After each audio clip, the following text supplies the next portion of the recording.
Hello, everybody, and welcome to another episode of Geordie Pride.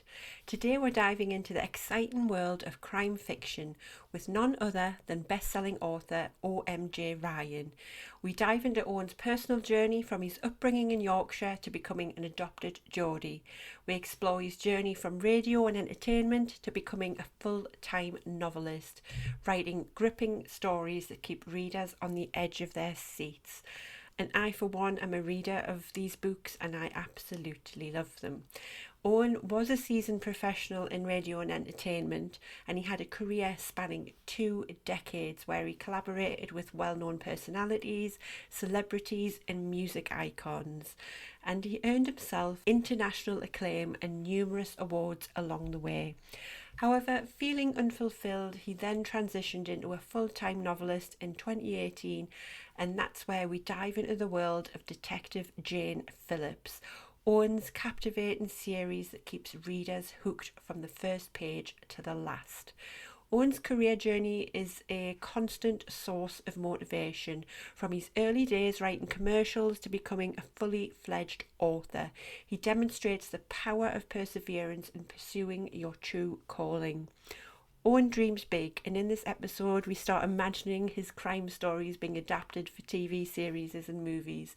So who knows, his next novel could be hitting our screens before too long. We hope you enjoy our conversation with Owen Ryan today and you feel inspired to dive into his world of the Detective Jane Phillips series. Don't forget to check out his author page for more exciting updates and releases. All the links are in the show notes. So let's dive into our conversation with OMJ Ryan.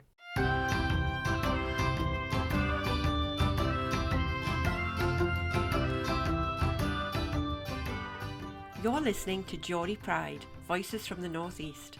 I'm Hayley, and alongside my cousin Angela, we're thrilled to bring you the stories that share the heart and soul of the northeast of England. Each episode, we'll dive into the lives of extraordinary Geordies and those who call the northeast home, exploring their journeys and celebrating their achievements. From the time to the teas, from the arts to the sports fields, we're here to share the tales of passion, resilience, and of course, Geordie Pride.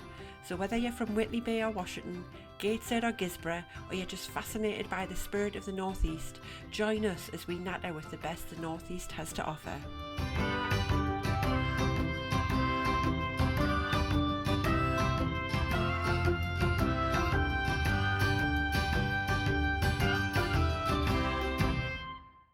Hi Owen, welcome to Geordie Pride. So you are not originally from the Northeast, but you call yourself an adopted Geordie. So can you tell us a little bit about your journey from Yorkshire to Durham and what made you decide to settle up here? Yeah, this is my third stint in the Northeast. My first one was as a student. I went to Northumbria University a long time ago now. I actually realised that I started uni 30 years ago last year, which was terrifying. Yeah, I first lived in Jesmond in Newcastle in an old male hall just on Fernwood Road, which is now a very flash block of apartments. And it's been gentrified quite a lot since me and my scummy sort of 50 pals were in there quite a long time ago. So I did graphic design as a degree at Northumbria Uni, and then went away for a number of years doing various things, various jobs. Ended up in the radio industry, bizarrely. Came back up in 2005 to run Century Radio. A lot of people in the Northeast will remember it with the three legends, Bernie Slaven, Eric Gates, Malcolm McDonald. I was their boss, which was Oh, that's such a flashback. My goodness, I'd forgot about that. the most terrifying job I think I ever had, was managing those three. Because I'm not kidding. They used to come in at 5 o'clock every night. The show started at 5:30, and for 30 minutes they just caused hell. They used to play football inside in the corridor, give me grief, scream, shout, moan. Very talented, but they were an absolute set of lunatics. So that was my first introduction to serious radio management in the Northeast. Went away again, went off to Australia. Well, I went to Glasgow first, then to Australia for 4 years, then back to the UK. And in all of that time, I met my wife, who's a Geordie. And she'd been all around the world with me. And we decided when we came back to the UK that after about 4 or 5 years living down in Sheffield and then Manchester, that we wanted to start a family, and the best place to do that was the Northeast, because we'd have lots and lots of aunties and uncles and grandparents to help out, which apparently back then we were told was very, very important, and realised just how important it actually is. And I've always loved it up here. I've always felt at home here. I just, I feel like, I don't know, maybe I've been here in a previous life, but this is home to me. When someone says where's home, it's always the Northeast, always Newcastle. And what do you think it is in the Northeast that makes it feel like home? And how would you compare it to where you got brought up? What makes it different? I don't know. I mean, I didn't. To be fair, I didn't really have a brilliant time growing up in Huddersfield, where I'm from. I just all different reasons. It just wasn't a place that I enjoyed and felt kind of excited by. The sort of nearest places where I used to get sort of excited would go over to Leeds, go to Manchester. I just never felt that sort of attachment to Huddersfield. I don't quite know why. Coming up here, when I came here as an 18-year-old student, I was just blown away by, I think it was the football initially sort of drew me in terms of walking around Newcastle and you can see St James's, and then just everybody was a Newcastle fan pretty much. And I remember this little lady sticks in my mind. She must have been like in her late 50s, early 60s, working in the canteen at Student Union. She was only tiny, but she had this massive Newcastle United tattoo on her wrist. And I looked every night, every time I saw her going for food, I'd just be like, and she was always, shouting on about the football, and it was a good time then as well, because it was like, it was the entertainers' time, and I just that period was just, for me, just felt so incredibly seductive, and I'd never really followed a specific football team as a kid growing up, because my dad wasn't into football. Football in Huddersfield was, back when I was a kid, was quite a dangerous experience, because there was a lot of football violence at that time. So when I came to Newcastle, I just was like, oh my God, this is amazing, and got sucked in. And I became an adopted mag as well. And, sadly, until very recently, 20 odd years of absolute torture. So, but I wouldn't change it, and it's just, I think the people here, it's a very welcoming place, and it's got its own really clear identity. I think other parts of the country, you can break Yorkshire up into so many different places. South Yorkshire, West Yorkshire, North Yorkshire, East Yorkshire, they're all so different. Whereas here, the Northeast has a certain sort of feel to it. And I know there's obviously differences between Newcastle and Sunderland and Middlesbrough, etc. But Newcastle just has this sort of like real powerful feeling about it, this kind of identity and this energy. And it's beautiful as well. I mean, God, you can't help but you walk down the river and you're just like, I mean, as a kid, young student walking down, going on the boat, drinking on top of a ferry at the side of the river when it's tilted like that. I was just like, it's got a revolving dance floor. I'm like, this is brilliant. This is like nothing I've ever experienced. So I was hooked from the start. That's the life. Sticky dance floor. They love a good drink. They love a good dance. It's full of beautiful women. What's more to like? Oh, I used to love the Casino Royale. It was a great night, absolutely brilliant night. Sticky dance floor and stuff, but such a laugh. It was the revolving dance floor that got me every time. Trying to get on off was amazing. I think I ended up on the floor a few times. Me too. So, Owen, do you have a favourite sort of like area within the Northeast that you sort of like gravitate to? Do you like the countryside? Do you like the beaches? What is it that you like about, obviously, the what the landscape or? Yeah, I mean, I live in Shotley Bridge, which is kind of on the border of Northumberland and it's County Durham. It's kind of equidistant between Newcastle and Durham, really. So I get the best of both worlds because I can nip into both cities. But we live pretty much out in the sticks, and we've got the Derwent Walk, which is I love sort of just walking along there, and we even spread some of my dad's ashes there a few years ago. There's a lovely little bench near where we live. We put some ashes down just so I can come and sit and chat to my dad, and that's where I go to sort of, if I need sort of to get my head clear or to sort of relax or to just chill out, decompress. I'll go there. But me and my wife and my little boy, we love going up to places like Bamborough, Sea Houses. It's just anywhere where there's water. I love Tynemouth. North Shields, South Shields. I love the beach at South Shields.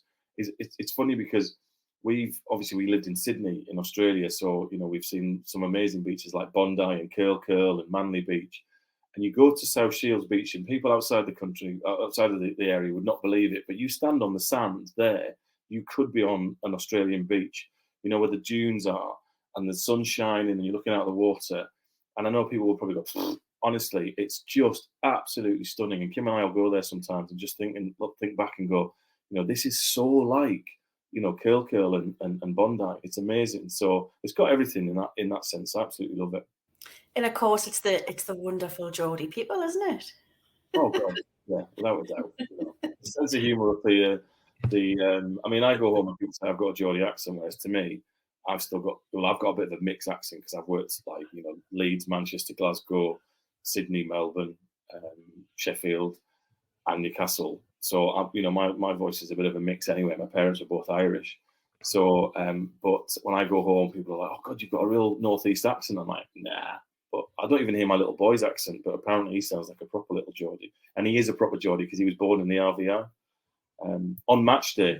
So he was born at 6:30 on the match day, and I went to see Fulham beat Newcastle that afternoon. My wife... Is he called Shearer? No, but my next door neighbour's grandson's called Alan. So, it's definitely prevalent up here. Just going to your career. So we're actually talking to you today. I hadn't realised this until this morning on World Book Day, and you're actually an author. So can you tell us a little bit about your career journey and how you got into writing? Yeah, as I've kind of sort of alluded to, I guess I've worked all over the place, and that was as I had a career in radio, and I actually started in radio writing commercials. I was a graphic designer. It's a very long story into how I ended up getting into radio, but I started writing commercials, and I really enjoyed it. And I'd always written as a kid and done little bits. And when I eventually moved over to Australia with the radio job I was doing, the company over there, the Australian Radio Network, I was talking to a bunch of people who were going to a thing called the Writer's Studio, and it was basically a course on or a place you would go to learn how to properly write, structure, novels, etc. And I was like, do you know what? I'm going to put some money into this and go for it because I've always wanted to write, do it properly. And so I started this writing course. That was 2008, and I continued in obviously my radio career. I got higher and higher. I got very successful. I ended up as group content director for the Bauer City Network, which was a group of 22 stations from 22 FM stations. If you count the digitals, it was probably over 50 from the top of Scotland up in Inverness all the way down to London. And I had 250 people within the payroll working on my team. I had a £10 million budget. It was huge. I was here, there, and everywhere. I was on planes, trains. I was going to conferences in Europe. It was an incredible job. And I'd say I enjoyed it in the main, and I was good at it. Some people might argue I wasn't, but I think I was pretty good at it. But it just never really lit me up. I never got that sort of excitement from it. And you think I would, because I remember one particular night I got invited by Warner Music to go to see Coldplay at the Royal Albert Hall in their box, and I was probably 30 feet away from them in the centre, and I'm next door. There's such and such celebrity, and I'm drinking free booze, and I've got a limo or like a Mercedes car taking me there and then picking me up and taking me back to my hotel. It's all expenses. Those moments. There was a time where I got invited to meet Taylor Swift at the O2, and her mum gave me a tour of the backstage, and I got to meet Taylor, and she gave me a hug. I was jealous. It was like insane because I was expecting her to shake my hand and sort of like go hello and then walk away, and she gave me a bear hug. I was just like, this is what she was lovely, absolutely lovely and stunning.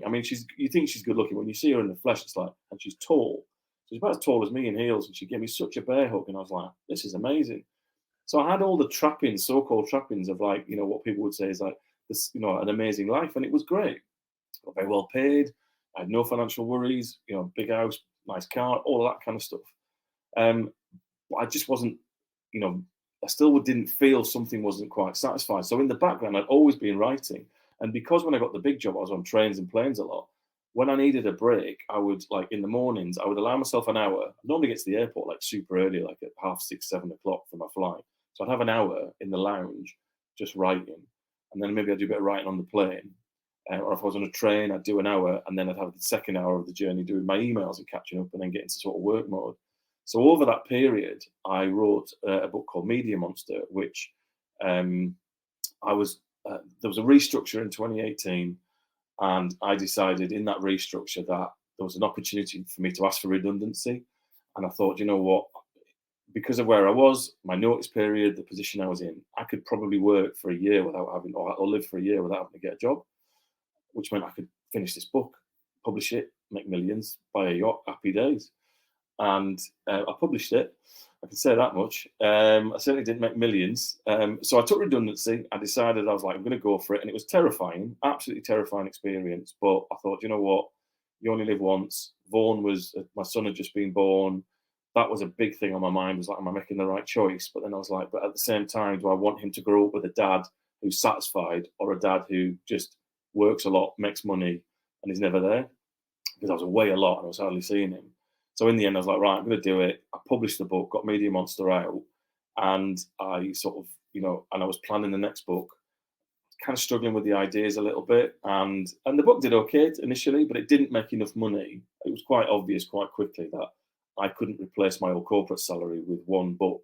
So I thought I better write another one. But then actually, how long is that going to take? So I thought I better set up my own business. I'll do some coaching. So I set up a coaching business as well.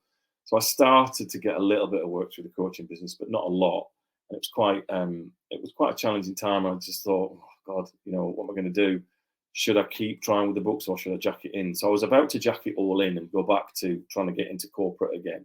But I just thought, I'm tired of the worry. I want some, I was about 6 months in at this point. I was like, I've only got so much redundancy left. It makes sense for me to go. It's time to be sensible, not take any more risks. So I was just about to do it, and then I got an email from a digital publishing house that I just opened up in Dublin, and they were looking for new writers, and they were interested in signing me.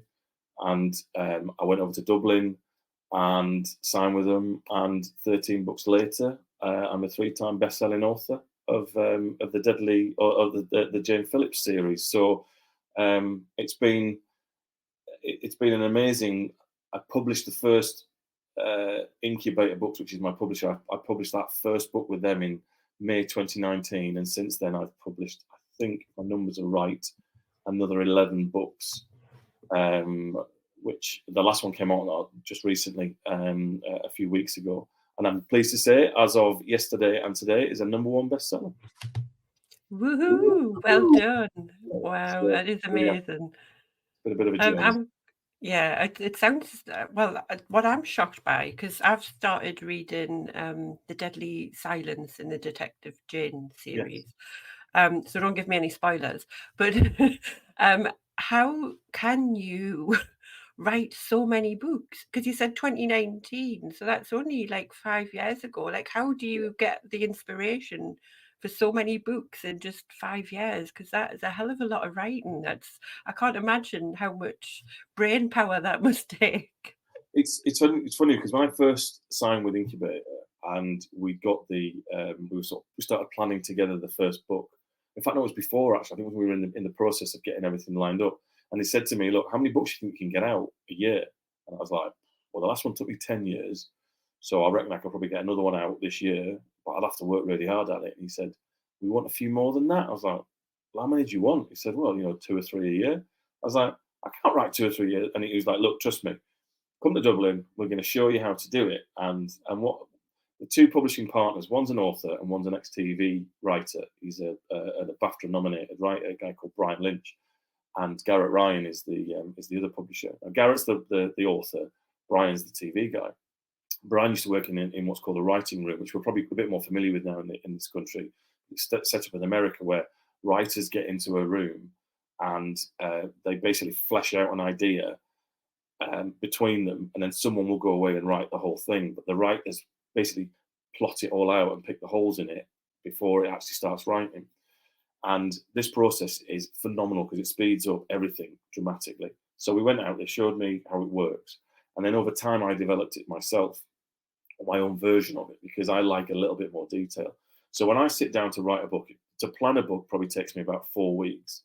And what I'll do is in that, and I work with a development director, a very talented lady. She's actually from Sacriston. She lives in Edinburgh, called Jan Smith. And she sits down with me, or well, we do it over Zoom. And I'll come up with a concept. I'll ping it through and say, has this got legs or has this been done before? And she's like, and sometimes she'll go, yeah, that's been done. Think of something else. Another time she'll go, no, that's fine. And then I'll go away and I'll work out roughly the kind of plot idea. So what do you think of that? She goes, yeah, that's cool. Then I'll turn that into chapters. So we'll have Act 1, Act 2, and Act 3. Then I'll take Act 1, Act 2, and Act 3, and then I'll break them down into chapters and send them through to her. She looks at the sequences and says, because mine are police procedurals as well, there are elements of things that you go, well, you haven't tidied that end up there. Like, so you did a phone records check on that one, but we haven't found out whether or not they've been, what's the outcome of that? So she'll say that needs coming up, or that person needs to come back in. We haven't heard from them for a while. So I'll then rework all that. And when she's happy, I then send it off to the publishers and they get the final sign off. And then I start writing. And when I write, I will have all the chapters planned out. So I know when I look at that chapter, all I've got to do is convert that into prose. And my mind, all I see the image in my head, and I literally watch it play out as a video as I'm in my head as I'm writing, and I just type away, and it's just the whole thing sort of comes alive. And I normally do 2 chapters a day, 7 chapters a week because of school pickups and stuff like that. So my normal writing time for a book, actually sitting down, is about 6 to 7 weeks. The fastest I ever did was 5.5 weeks during COVID. But normally it's about 6 or 7 weeks to write it. I then review it for a week, send it back to Jan. She reviews it. She sends it back to me. I go back on her notes, and then it goes into the editing process. And then that'll be away for 2 or 3 weeks. I do another read through, and then it's sent off to the publishers, and it's published about a month after that. So the whole process is about 4 months from zero to being able to read it on Kindle or buy it on Amazon. So it's quite a disciplined approach that we've got. And I'm very disciplined. That's kind of been drilled into me from my old career, really, is sit down, I start writing at 5:30 in the morning. I write an hour before Vaughan gets up. I then do the school drop off. Then I come back. I'll do some more writing and then pick up and so on and so forth. And it goes round in circles till I finish it. So how do you get your initial ideas, Owen? Is it like, is it all set around the Northeast, or is it anywhere, or? Well, no, I tend to, the books themselves are set in Manchester. I am writing currently, I'm developing a new, it's in development, whether or not it gets there, I don't know. I'm working on it because it's new to me, a psych thriller, which is based in the Northeast. But generally what I do in terms of the ideas themselves, I watch a lot of true crime stuff. I watch a lot of dramas. Obviously, I don't necessarily take inspiration from other writers because I don't want to sort of crib other people's ideas, but I'll see something in real life and think, God, that could be, I remember watching an episode of Endeavour, and there was something in that. There was like a death mask, and it was just on the wall, and it was just a flash of a death mask, and I was like, oh, death mask. Ooh, I'm gonna. Ooh, there's an idea there, and I came up with this really cool idea. But actually, when I started to explore it, and I tried for about 2 weeks to make this bloody thing work, and it wouldn't work. I went back and forth to Jan. I was like, going, what do you think of that? She's like, nah.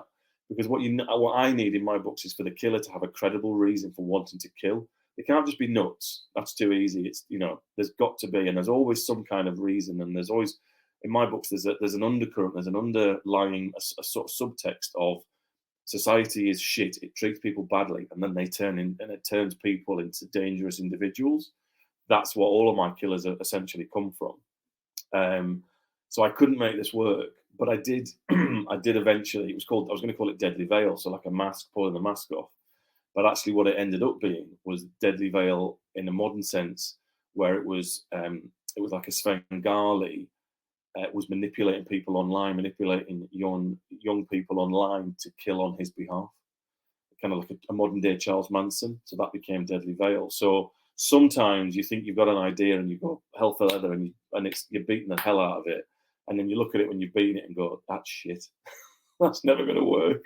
And it's really hard because you have to leave it and go, see ya, I'll have to start again. But once you get an idea and you know it's working, like even the next one, Jane Phillips 12, I had an idea for that and I pinged it through to Jan. I was like, what do you reckon? And she's like, I'm not sure. And again, I bounced that one around backwards and forwards and backwards and forwards. And eventually I was like, oh, I've got it. And it'll appear at certain weird moments in time. I could be in the kitchen, I could be cooking, I could be in the shower, I could be on the toilet, I could be in the car. And I just go, oh, I'm out for a walk. I've got it. and then I just let it roll around in my head. I don't necessarily have to make notes. I do have a notes folder in my phone actually. When something weird pops up, I just write it down, and that's like the next book. And I remember going through them thinking, I've got loads left in here, and I was going, oh no, that one's Deadly Vengeance, that one's Deadly Waters, that one's Deadly Veil, that one's. I was like, shit, I'm running out of ideas. So yeah, I've got to try and get my bank up again. But it's just I'm just a nosy bugger. I look, I listen, I watch people all the time, and my wife will tell you I am such a nosy bastard. And I just listen to people's conversations, or I'll see people do something or a movement, and I go, ooh, and I imagine something happening in that relationship between two people which isn't necessarily there. But what if it was? And then that sort of follows a trail, and that sort of sets the story. And once you get a thread, it sort of explodes off the back of it. And once I start plotting it out, there's a bit of a sort of like a process where you start to think, right, I need another kill here. Who could do it? Who could I hit? Who could I target? And then weird things will come in, like certain things will just pop up, and you're like, ooh, that's nice. That'll really work, you know. So it's fabulous. It's a wonderful thing to do. I love it. Do you think you will stick to the same genre? Do you think you want to change, or do you think you're good at what you're doing? People often say, "Oh, you're ever going to kill off Jane?" And I don't know if I ever will kill her off. Probably not, because I think people say, how many books can you write? And you look at like someone like Peter James or L.J. Ross, for example, and they're just, they continue to pump out book after book of the Grace series, of the DCI Ryan series, and the quality is not diminished from the first book to the current books, and there's plenty of stories in there. And I think, as we see as in the world, the police procedures happen, constantly. There are investigations all the time. So I don't think I necessarily need to ever stop doing that. But I think for my own, my own satisfaction, I don't want to get bored writing it. So that's why I thought I'd try developing a psych thriller and seeing how I go, because it's not a genre that I'm particularly familiar with massively. I've read a few bits of it, but I'd like to challenge myself to write something that I've not written before. And I've been doing some development work with the development team at Incubator. And I don't think I realised how different the genres were really until particularly I started trying to sort of put a plan together of how to make it work. And it's been really intense. My head hurts a lot after the sessions. They can be like 2 hours long of sort of banging ideas around, and that doesn't work. And because once you see a hole, you go, oh, that doesn't work. And then you think, oh, well, if we pull that out, then you have to go back 3 steps and fix it there as well. So I'm going to keep trying the psych thrillers. I've got another idea. I've got a random weird idea. I couldn't even explain it to you. I tried to explain it to my wife the other week, and I was like, I'll have to reform that at some point and tell you what it is. But it's kind of like Quantum Leap meets like, I don't know, Ripper Street or something. It's kind of I used to love Quantum Leap. Absolutely, me too. I grew up on it, and I had a dream, and I woke up in a real daze, and I had this idea about this thing, and I was like, I just wrote it down. I was like, I'm keeping that. It might never ever get written, but it might also be like the best thing I ever write. So we'll wait and see what happens with that. But at some point, I always want to keep challenging myself, because I think, if you sit in your comfort zone for too long, it becomes it stops being fun, And I think actually writing something different will re-energize or keep energizing the Phillips series as well, because it's a real challenge to write one and then to switch and write another. I can imagine that. And do you suffer at all from like writer's block? That's a common term that's thrown about. Like, do you struggle with that? And if you do, like, what do you do to overcome it? Writer's block for me doesn't come when I'm in the actual prose writing stage, because by the time I get there, I've pretty much nailed down the story. The blockages come, like say, in the planning parts. And it's funny, when I first got together with Incubator and I was chatting to Garrett in Dublin, we were talking about writer's block and da-da-da. And I said, well, luckily I've never had it. And he said, yeah, because you plan, you do a lot of planning, and that's what they taught us at the Write Studio, was how to plan the structure through. He said he was listening to an interview with a very famous writer, I can't remember who it was, who had said that writer's block is basically when your story's not working. It's not that you can't write, it's just that the story's not working, it's not flowing, it doesn't make sense, and you haven't quite figured out why it doesn't make sense yet. And that certainly happens to me in the planning stages, like I was talking about the Deadly Veil. That was a block where I just couldn't make this bloody thing fit. I couldn't get the elements to fit that it needed to for it to become a feasible story. So when I get like that, I tend to go for a walk. What I haven't had it more recently, but I did start doing in the new year.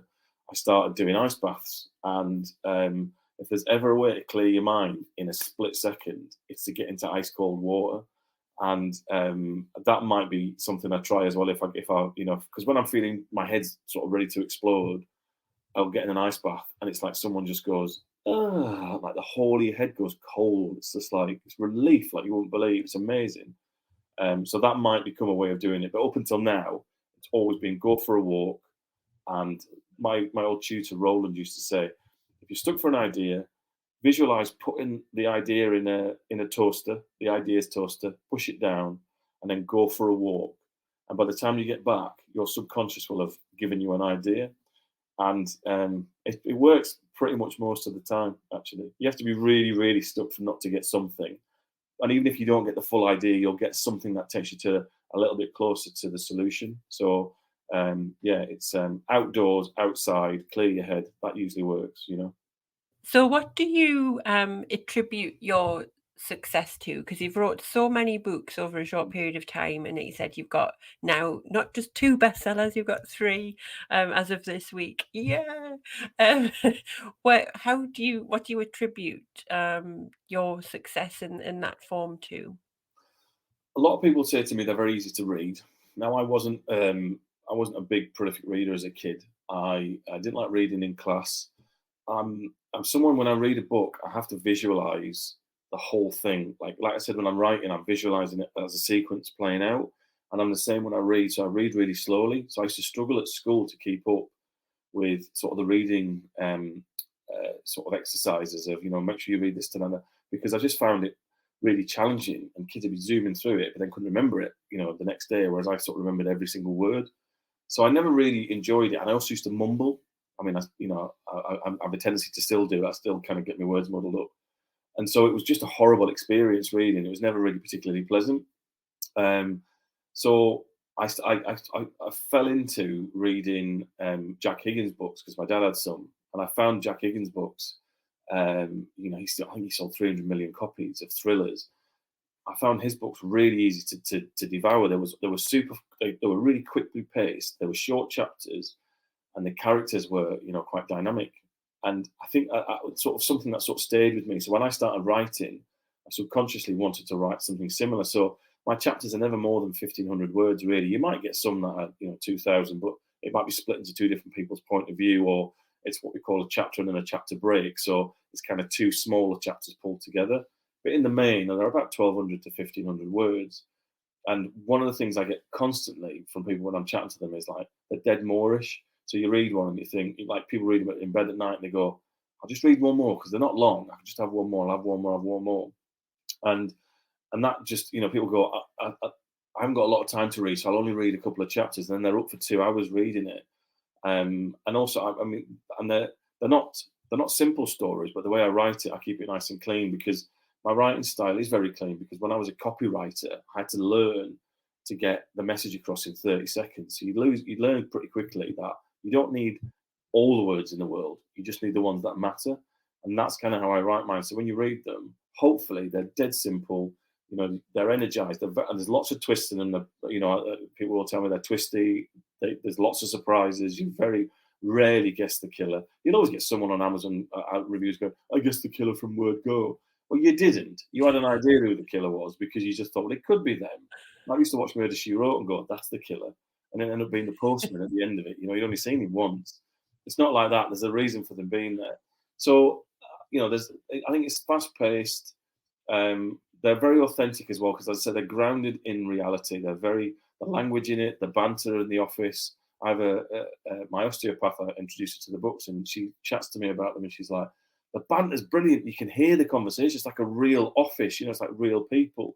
And I really like that, and as I say, they're grounded in the reality of how shit life can be and what creates, devilish people.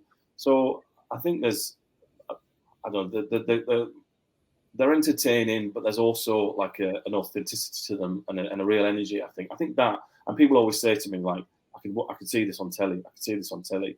I hope they're right, because that would be the ultimate goal, to see them. I have a visualization in my head where the da-dum of Netflix, and the titles come up and it goes like, based on the books by OMJ Ryan. I'm like, yes, I'll have a bit of that. That would just be the best thing ever. That tails nicely into my next question, actually, Owen. If you were to, if someone gave you lots of money, yeah, money was no object, and you had to pick one of your books to make into a movie, which one would it be? Ooh, into a movie. I think the book that is most, actually, movie, that's a good one. I think there's two that I would probably put out as a movie that could potentially be a movie. And the first one would probably be the very first book, which is Deadly Secrets. It was Media Monster. We re-released it as Deadly Secrets. I think that's very cinematic, and I would switch it and probably put it into an American space. It's about a radio presenter who, obviously my background radio, who wakes up in a hotel room. He's naked. He's got no idea how he got there. He's no idea what day it is, and then he goes into the toilet and finds a dead body in the shower. The dead body is also wearing a gimp mask, and he's got no idea how that got on. And then there's a knock at the door, and then the police arrive. And he's this big, huge celebrity, and I could kind of see like a Michael Fassbender playing this character in America. And what happens is, because he's in the public eye, and he's been one of these people who sort of has vilified people in the public eye for years, he then becomes the victim. As we've seen it so many times, haven't we? Like, particularly in the last 12 to 18 months. I'm not going to mention names for legal reasons, but people in the public eye who all of a sudden are now in the targets, the crosshairs of the press and everything. Their world blows up. Well, in this book, it's like the extreme version of that. He goes on the run. There's more bodies appear. Everything points to him doing it. And he's like, I don't remember doing it. I don't remember what the hell happened. And he's got to figure out what happened and how he got there, and try and figure out who's doing it to him, if there's somebody doing it to him. And I just think that's a really kind of like, it's a fast-paced, action-packed city centre sort of thing. I think we work really well in New York or something like that. So that would be the first one. And the other one of the series, I think Deadly Obsession, which is, that would be a very good, gritty kind of British movie, because it's about a serial killer who's obsessed with serial killers, and he wants to emulate and then better real serial killers. So there's a lot of research in that. So, like, no spoilers, but I grew up in Yorkshire.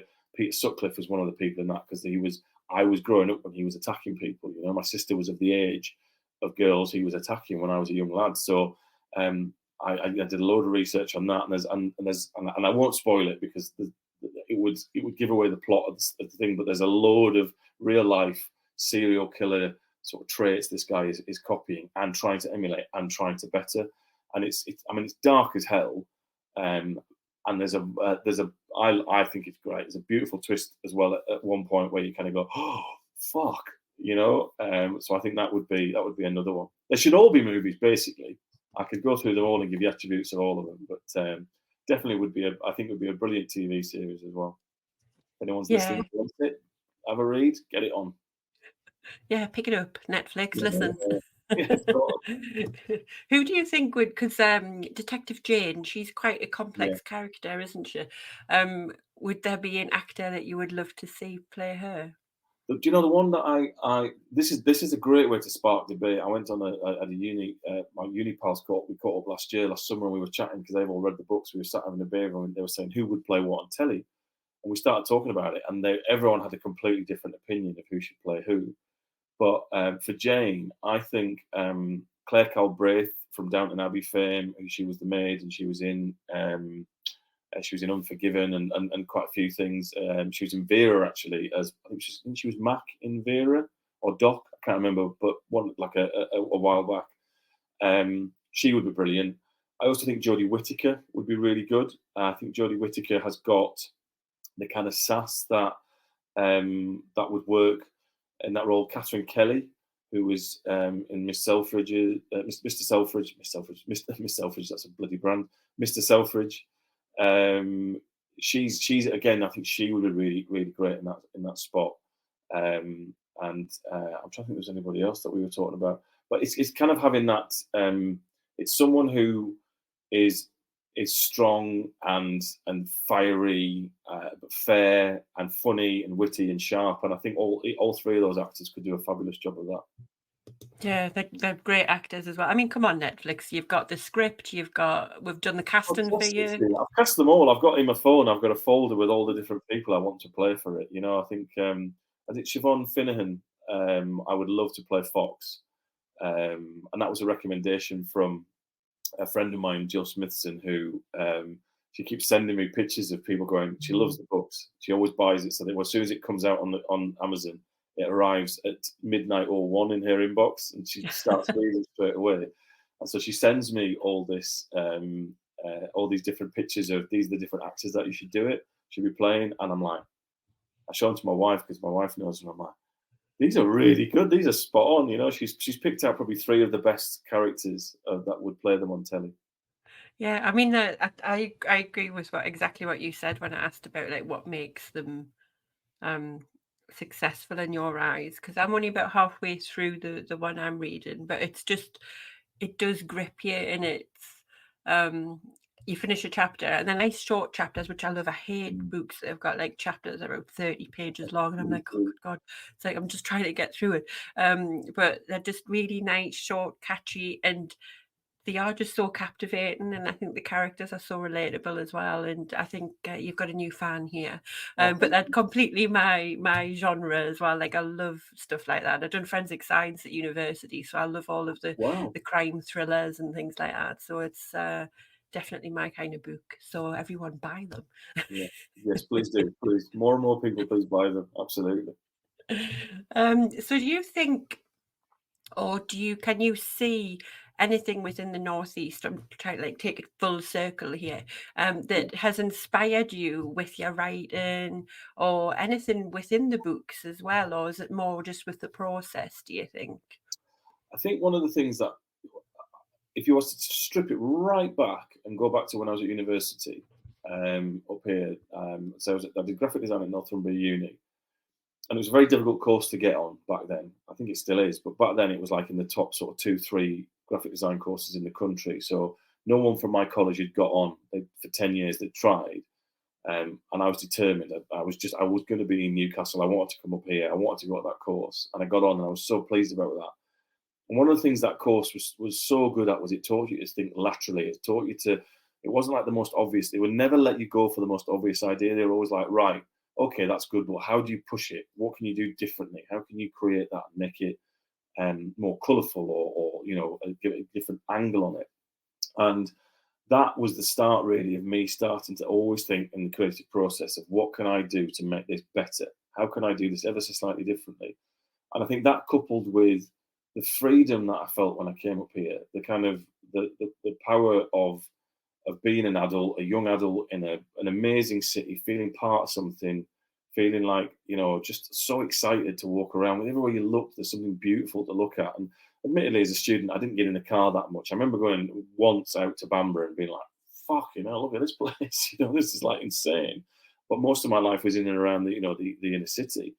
But there was enough in there to inspire you, and I think it was just that sense of anything's possible. You look at Newcastle and certainly seeing how it's grown and developed over the last sort of 30 years, from what it was to what it is now and what it's going to be. I just think there's always that sense of optimism and strength, and I think that's definitely played a part in my belief in myself and what I can do, and just anything's possible. And I think that really. I always had an ambition, but when I got up here and I started to live on my own and to spread my wings, I think that really started to come to life and start to burn in me. And I think it's just getting stronger and stronger every day. Do you think with obviously with your writing and things like that, if anybody who's listening tonight and they want to start writing, what would you say? What would you do to encourage that? What do you think would be good advice to give to somebody like young writers, perhaps?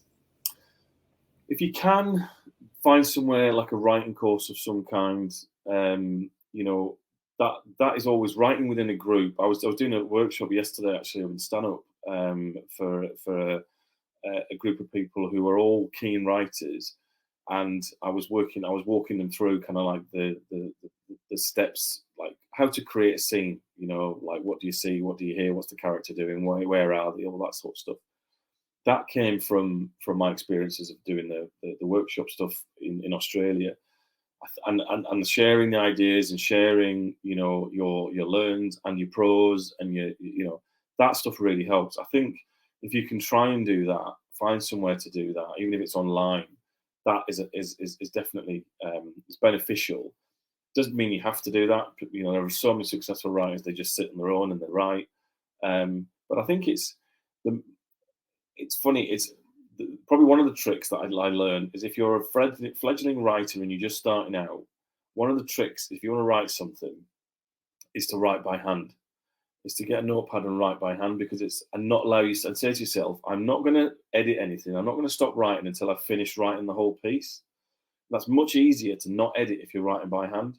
You might scratch a little bit out, but you're not going to go back and start titting about with semicolons and colons and all this kind of stuff. And would they say that? Would they do that, etc. If you start writing on a keyboard straight away, the tendency or the temptation is to start editing, and you never get anywhere. So we always wrote in the first course we did, Unlocking Creativity, it was just write by hand. Then when you get into the next stage, you can start to move on to a keyboard, but it kind of it frees you from that self-editing process. And I think that would be one of the things I would encourage is don't self-edit, just write what you know about to begin with, and keep it simple. I was talking to people yesterday, and one of the things that came through was, they were like, oh, I think I've overcomplicated that slightly, haven't I? And I'm like, yeah, just keep it simple. There's a tendency to try and throw every idea you've got into the first chapter or into the first book. And we all do it. And you've got to sort of pull things out as you go through and go, right, actually, I don't need all of that. Keep it simple. It's a straight line, really. It might deviate every now and again, but don't go all over the place with it. Don't have too many characters. Don't try and do too much at once. Just play with it. And the main thing is just have fun. Just don't get hung up on it. If you'll write it and you'll go, oh, that's shit. Let somebody else read it. And somebody else will go, I really like that. Definitely. And they won't lie to you. Your family will always tell you something's better than it actually is. Well, it depends on your family. Some members of family might be like, God, that's shite. But you know what I mean? I mean, my first book got 5 stars all the way because it was released. And the only people that really bought it were my friends and family. And they're never going to give you less than 5 stars because, they just don't do that. It was a bit of a shock when it got published in the real world. I was getting 1 stars and 2 stars, and this guy's bollocks, this guy's shit, as well as the 5 stars. Don't get me wrong, but But please, if you're a young writer, a fledgling writer, write something and let somebody else have a read of it, because you'll be surprised, or read it out loud to them. You'll be surprised how good it actually sounds. It's having the faith and the belief and just going for it. And if you really want to write, just keep doing it and read a lot, and watch a lot of TV about whatever it is you want to write. Read about it, watch it, movies, anything you can, absorb it as much as you can, and then just allow it to come through you, because it will. If it's what you want to write and it's what you meant to write, you'll end up writing it. It's great advice, and I think, Owen, you're such a great representation of someone who has moved on in their career and thought, you know what, like, I'm not bloody happy and I'm going to make a change, because I think there's so many people out there, and I was certainly one of them for a little while, where I just got stuck in my career and I was like, all right, fine, I'm not that happy, but this is just what life is, isn't it? But then, similar to you, reach a point and you're just like, no, actually, I want to do something different, and I want to do something for me. So congratulations on doing that, because that is not an easy thing to do. Do you where do you think you got that drive and passion from for doing that? I've always been quite driven. I think, without going into the psychology of it too much, a slightly challenging childhood at school, and relationships with my dad and stuff like that. Always trying to prove myself. Always trying to be, I guess, to prove that I was worth it. I had value, and that sort of stays with you. And then I've always just been really determined to kind of, and I guess I use that in every aspect of my career, was always, how can I do it better, and how can I be the best at what I'm doing? As I'm getting older, I'm trying to tune into that and use it in a most positive way, rather than, because that also can be quite destructive. It's not good enough. I need to do better. I need to do more. I need to be quicker. I need to do, and I've definitely been guilty of that as well. So I think now, as I've stepped away from corporate, I had more time to think about what's really important in life and what I'm doing. I mean, it's taken a long time. I'm on book 13, and I'm only now starting to go, oh, I've done all right. You know, it was always, my wife would always say, right, that book's out, right, next book, that book's out, next book. You know, she said, you've got to stop and then celebrate and enjoy it. And you know, I say it's a hugely powerful tool, is ambition and determination and drive, but it's also a bloody great big weight to carry around. So for me now, life is about trying to get more balance back in the ice baths. You know, I walk my son to school every morning. I pick him up a couple of nights a week, you know, and we go off and do stuff. It's I still live with my wife, but it sounds like I'm separated. It's not that. I'm just thinking of the nights where I pick him up. But you know, it's like we just have the best time, and I get to be with him pretty much all the time. If there's a parents' evening or something needs to be there, I'm there. You know, and that balance that you get is so important. And I think that's, if I could say to anyone who's, you know, who is in that space of working your backside off and wanting to change, there is life outside of it, and it's also about balance. You know, it's finding a balance, and that's what I'm now, as I edge towards 50. That's my goal now, is to try and get that balance as fine as I can, rather than always be like next. Yeah, I think that's so important. Like you say, they're definitely getting that, not putting yourself under so much pressure all the time, and just trying to just enjoy it. I think is like what your wife said, is like, just stop and celebrate. And it doesn't have to be that you've just released a book. It just mean that you've just had a good day, and just like take it each day and each moment. So that with the title of this podcast being Geordie Pride, I'm going to give you a question related to that before we have a little bit of fun with some quick fire questions.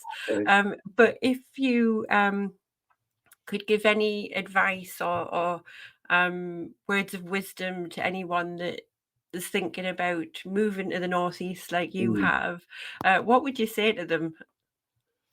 Do it. It's like, it's one of the. I mean, I've lived in some of the most incredible cities in the world. You know, I've lived in Manchester, London, Glasgow, Sydney, Melbourne. It is the northeast, Newcastle. It's right up there. You know, with all of them. You know, food, just beauty. You know, the differences, the different things you can do. You know, you can be in an inner city busy spot, you can be out at Bamborough, you can be, you know, on the beach at Tynemouth. It's just a wonderful place, and the people, you know, are fantastic. They genuinely are. I mean, I love it up here. People are friendly, caring, you know, interested. It's just one of those places where, if you're living in a place and it's shitty and you're tired and it's busy and it's noisy, it's, you know, it's. I put them out on my doorstep, particularly where we are. I stand outside and you just hear the birds, and there's nothing else. It's lush. You might get the odd plane like way up and, you know, high up. Other than that, it's awesome. And in the summer, when you hear the kids playing outside as well, it's just like, it's what it's about. So yeah, it's a place for all the senses to be indulged. I love that. It is like a bit of a haven, isn't it? Because like because I'm at the moment, I'm right in between like Leeds, Bradford, Huddersfield. And I mean, you're from this area, you know, it's a very beautiful place and there's lots of things to do, but it is just quite noisy and quite congested. And whenever I go home, just having that space and the silence, like you get out of the car. We went to the beach the other day when we visited home, and I just said to my husband, I was like, listen to that. And he's like, what? And I'm like, exactly, there's nothing there. All you can hear is the waves and the birds, and it's just, yeah, it's so lovely. I wouldn't go back. I definitely wouldn't go back. Although having said that, I'm going back tomorrow night. I'm going to go back to my mum's house. But yeah, that's for me, the northeast is home. You know, in a way that the Yorkshire never was. Oh, well, I'm pleased that we've adopted you, Owen. Yeah, me too. Very happily adopted. Right, so let's do some quick fire questions. So these are just little questions, and you can just answer what first comes to mind for you. So don't worry too much about the answers. A couple of people have been panicked when I've said that. All right, no worries. Getting flustered. Okay, Owen, right, I've got the first one. So, who is your favourite author? My favourite author, I think because of what he did for me in terms of my experiences, I think Jack Higgins. Not so much his later books, but the earlier books. I think he got a bit formulaic towards the end. But stuff like The Confessional, Solo, those kind of things were just, Day the Jackal. They were amazing books. Right. Next one is, what's your favourite spot in the Northeast for inspiration? Oh, I would say the Derwent Walk. In terms of just going for a walk, it's right on my doorstep. It's beautiful. It expands out. It goes all the way from concert right the way down, and beyond concert all the way down into Gateshead. Just walking along there, I generally feel incredibly inspired and free. I love it. It's a nice spot. Lovely. Next one. What's your favourite Geordie expression or saying? Had a way shade. Good one. I love it. Oh, not heard that in years. I love it. I don't want to hear very often, but I do love it. You could have said it in your European accent. I don't know. No, I don't know. I'm not. You've got a good Geordie accent, Owen. I like it. That just reminds me of my granddad. You always used to say "had way and shite" with Had a you. way to shite, man. It's brilliant. Oh, I've got to ask you this, Owen. I always ask everybody this one. Do you know what a cracket is? A cracket? I don't actually. What's a cracket? Why doesn't anybody know what cracket means? I think, Angela, we've come to the conclusion that no one knows this except you. Do you know what it is? I think my grandma made it up. Do you know that? I think so. I reckon she must have. What's a cracket? The cracket is a little wooden stool that's next to the fire, and you used to sit on it to keep warm. Keep your arse on the seat, and you warm your arse up on the cracket. Oh, no, definitely never. Funny if I do. My mum had one of those little things, like a little milking stool. Yes, that's it. Yeah, but obviously that's in Yorkshire and she's Irish, so we've never got anywhere near a cracket. That's for sure. Oh, I'm divulging. Sorry. Right, next one. What is your go-to Greggs order? Oh, easy. Corned beef bake. Because you can't get them south of Richmond Services, as far as I'm aware. I remember asking for them in Manchester. They were like, "We don't do them here." I was like, "What? Why don't you do them here?" So corned beef bake, and depending on how I'm feeling, how hungry I am, it'll either be a sausage roll, maybe 2 sausage rolls, or a steak bake. So it'll be corned beef is the first one, and then either or those as an accompaniment. Sweet treat? I'm not really sweet tooth. I'd like to say I'm watching my weight, but having had that, if I was going to have one, I'd probably have a ring donut, but the glazed ones, just simple. Yeah, I like those. Or a yum yum. Oh, yum yum. Actually, yeah. Scrap the ring donut, yum yum. I'll have one of them. Do you know, it's funny you say that, Owen, actually, because you've just reminded me that I get really upset that there's not certain things in Greggs down here. So when I'm back home, I've got a very special order. So I'll go and I'll get the stotties, because you kind of get the stotties down here. Very upsetting. And then you kind of get like a mince pie as well, like a lovely warm mince pie from Greggs. You kind of get them. Like if you ask for that, they're like, don't know what you're talking about. My father-in-law lives down in near Peterborough, Market Deeping, and every time he comes up, I have to have a mince pie, Greggs mince pie, because they just don't do them anywhere else. Yeah. They are good. They're massive. They're massive. I've only had one once, and I was just like, "Fuck, I'm going to go to sleep now." Amazing, but I was like, I can't eat any more of them. I do miss them. Oh, next one. Day out in the northeast. Is it going to be coast or countryside? Probably coast most of the time, because we're spoiled really with the amount of places that we can go. I mean, I live in the countryside-ish, so it's a bit more of a kind of like, it's a busman's holiday to go to the countryside, whereas to go kind of to the coast, to the sea.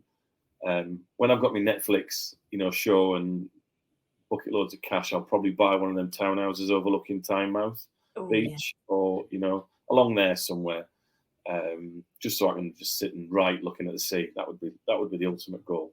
Yeah, I love the sea. Love the sea. Yeah, sounds delightful. Mm. And go to Crusoe's for a nice chocolate muffin and a hot chocolate. Oh yeah, that sounds nice. We're all daydreaming now. So finally, what does Geordie Pride mean to you, but in only 3 words? Geordie Pride in 3 words. It's confidence, belief, and resilience. Love that. Yeah, good one. Some good words, good descriptors, and I agree with every one of them. Yeah, very much how I see the people in the Northeast. Got a bit of banter. Very, very resilient, and they believe in themselves. So we like that. Perfect. So before we go, would you like to share anything with the listeners about any projects that you've got coming up? Any new book? Obviously, new book's just come out, and where we can find you online as well. Yeah. So the best. So I have the Deadly. The Deadly series in my head, but it's the Detective Jane Phillips series. So it's Deadly Silence right the way through to Deadly Inferno, 11-book series. If you love police procedurals, you're a big fan of Peter James, LJ Ross, that type of stuff, this is definitely in that wheelhouse. And you can get them all on Amazon. Just type in OMJ Ryan. I'm well enough known on there now. They'll pop straight up. You'll get the whole series. And the latest one, Deadly Inferno, as I say, is out now and was out 25th of February, and is doing really well. And the reviews are fantastic. And please buy it. And the rest of the series, and that would be lovely. And I can get that house in time now. Yeah, and we'll come for coffee. Yeah, we'll come round. Lovely. And have you got any social media accounts people can follow you on? Yeah, I'm on Facebook as OMJ Ryan. I'm on I'll be on Instagram the same. I think Instagram I'm OMJ Ryan author. I should know these things. I'm not brilliant on social media. My wife handles all my social media. And TikTok I'm OMJ Ryan author. There's a few videos on there actually, particularly for fledgling writers. If they go to my TikTok account, I have done a few sort of how-tos on there. I haven't done it for ages, but there's just some stuff on kind of like plot writing and or sequencing, that sort of stuff that might be useful. Hopefully it might inspire people. And I'm on Twitter as well as OMJ Ryan. At OMJ Ryan 1. I'm not massively prolific on Twitter, but I do try and put stuff out as much as I can when I can. When there's something to say, I'll say it. But generally, I'm quite keep myself to myself. I wish some other people would be like that on Twitter. But I'll put all the links in the show notes as well, so you can anyone can click on those and go straight to your accounts. Lovely. But yes, thank you so much, Owen, for joining us. As I say, I'm loving the book. And yeah, I'm looking forward to reading the remaining. It's going to keep me going for a while with 12. Yes. So everyone go to Amazon, check the books out, leave Owen a review, and yeah, thanks so much for joining us. Well, thanks for the invitation. I've really enjoyed it. I love talking about Geordies, and I love talking about writing, so I'm a happy boy. Thank you. Thanks, Owen. Thank you.